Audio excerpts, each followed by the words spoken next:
నిజంగా పెరుగు పచ్చడి అంటే నాకు తెలిసింది ఏంటి, పెరుగులో ఉల్లిపాయ పచ్చిమిర్చి వేసి కలిపి పెట్టేది. అది కూడా మనం పెళ్ళిళ్ళలో తింటాం కదా అది.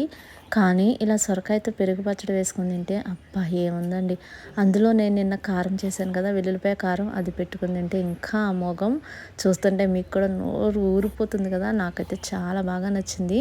పెళ్ళికి ముందు అసలు ఎన్ని వెరైటీస్ చేసుకోవచ్చని నాకు అసలు తెలీదు. ఎందుకంటే మా అమ్మ అసలు సొరకాయ ఆనపకాయ ఇలాంటివి వండేదే కాదు. ఎప్పుడన్నా ఒక్కసారి మాత్రమే సంవత్సరంలో 1, 2 సార్లు ఆనపకాయ దప్పలం పెట్టేది. అది కూడా నాకు నచ్చేది కాదు. ఎందుకంటే తియ్యగా ఉండేది, అసలు తినేదాన్ని కాదు. ఎందుకంటే వర్క్ బిజీలో వెళ్ళిపోయేదాన్ని మార్నింగ్ స్కూల్కి. మా అమ్మ ఏమో బాక్స్లో పెట్టేది. ఇంకా తినడం ఇష్టం లేక ఒక 4, 5 టీచర్లను కూర్చొని తింటాం కదా, ఇంకా నా కర్రీ అయితే వాళ్ళకి వేసి వాళ్ళ కర్రీస్ అయితే తినేదాన్ని. అలాంటిది ఇప్పుడు మేము మార్కెట్కి వెళ్తే సొరకాయ ఆనపకాయ కంపల్సరీ తీసుకొస్తారు. మేము తినే వెజిటేబుల్స్లో ఆల్మోస్ట్ అన్ని వెజిటేబుల్స్ మేము కవర్ చేసేస్తాము. అలా అలవాటైపోయింది.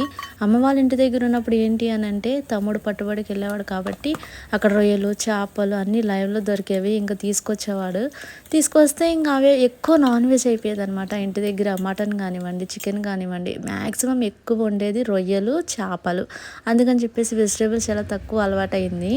సో పెళ్ళైన తర్వాత అయితే మా వారు ఆ నాన్ వెజ్ తగ్గించేసి ఓన్లీ వెజ్ మీద కాన్సన్ట్రేట్ చేయడం, ఎక్కువ కూరగాయలే తీసుకొస్తున్నారనమాట. వీక్లీ వన్స్ మాత్రమే చికెన్ కానీ మటన్ కానీ ఫిష్ కానీ ఏమైనా తెచ్చుకుంటాము. నేను ఈ పెరుగు పచ్చడి లాస్ట్ టైం చేస్తే అది ఉడకబెట్టకుండా జస్ట్ ఆయిల్లో ఫ్రై చేశాను. అప్పుడైతే మా వారు కొంచెం గట్టిగా క్రంచీగా ఉన్నాయి, కొద్దిగా మెత్తగా ఉంటే బాగుంటుంది అన్నారని ఈసారి ఉడకబెట్టి మరీ చేశాను.